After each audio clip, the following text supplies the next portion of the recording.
Social media पर इन दिनों मेरा चरित्र बताने वाली पोस्ट की बाढ़ आई हुई है। सबको बताना है कि मैं कितनी ज्यादा चरित्रहीन हूं। पूरी क्रिएटिविटी के साथ कीचड़ उछाला जा रहा है।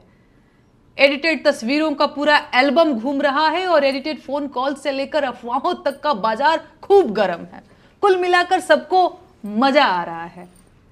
इंटरेस्टिंग बात यह है कि यह सब काम देशभक्ति के नाम पर हो रहा है और मुझे गालियां देकर लोग झटपट देशभक्त बन जा रहे हैं।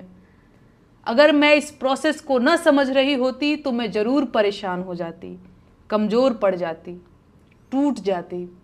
लेकिन इन फर्जी देशभक्तों के लिए बुरी खबर यह है कि मैं खूब समझ रही हूं कि इस वक्त मेरे साथ क्या हो रहा है और क्यों हो रहा है।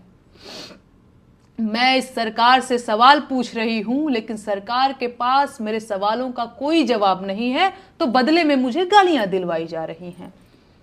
सवाल पूछने वाली लड़कियों को रोकने का सबसे आसान तरीका यही तो है, उनके चरित्र पर सवाल उठा दो। बेचारी डर जाएंगी। न डरें तो वैश्या बोल दो, उनके घर वाले डर जाएंगे और उन्हें चुप करा देंगे। फिर भी ना माने तो देशद्रोही और गद्दार बोल दो, FIR दर्ज करा दो, जेल का डर दिखा दो। ये लोग इतने कायर हैं कि सवाल पूछने वाली एक लड़की को बर्दाश्त नहीं कर पा रहे हैं। पूरी IT सेल की फौज लगा रखी है। मेरा फोन नंबर तक वायरल कर दिया गया है। डेली सैकड़ों फोन कॉल्स आ रहे हैं और ये सब सिर्फ इसलिए कि मेरा हौसला टूट जाए। मुझे गालियां देने वाले लोग कोई और लोग नहीं हैं। ये वही लोग हैं जिन्होंने सावित्रीबाई फुले के ऊपर कीचड़ फेंका था। ये वही लोग हैं जिन्होंने सुकरात को जहर का प्याला देकर मार दिया था।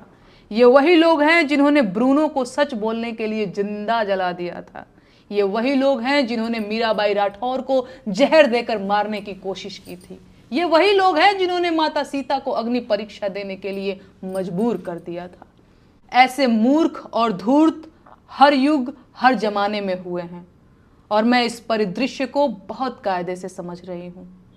इस जमाने के मूर्ख और धूर्त मुझे चाहे जितना अपमानित करें, प्रताड़ित करें, मैं हारने वाली नहीं हूं। वो मेरा जीवन ले सकते हैं लेकिन मेरा हौसला नहीं तोड़ सकते। सुकरात अगर जहर का प्याला न पीता तो मर चुका होता, पर सुकरात आज भी इसीलिए जिंदा है क्योंकि उसने झूठ बोलने के बदले जहर पीना स्वीकार किया। मैं इस देश के लोकतंत्र को बचाने की लड़ाई लड़ रही हूं। आम जनता के उन मुद्दों की लड़ाई लड़ रही हूं जिन्हें सरकार में बैठे लोगों ने पीछे धकेल दिया है।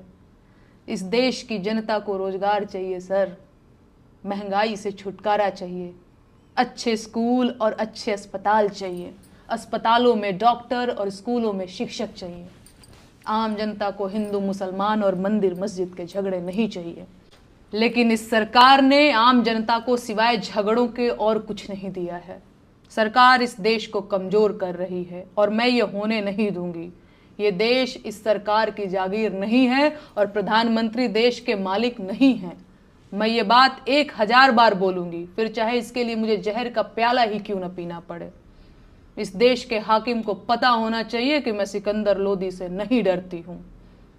बाकी इस देश के महिला आयोग से मुझे कोई शिकायत नहीं है। आपकी मजबूरी मैं समझ सकती हूं।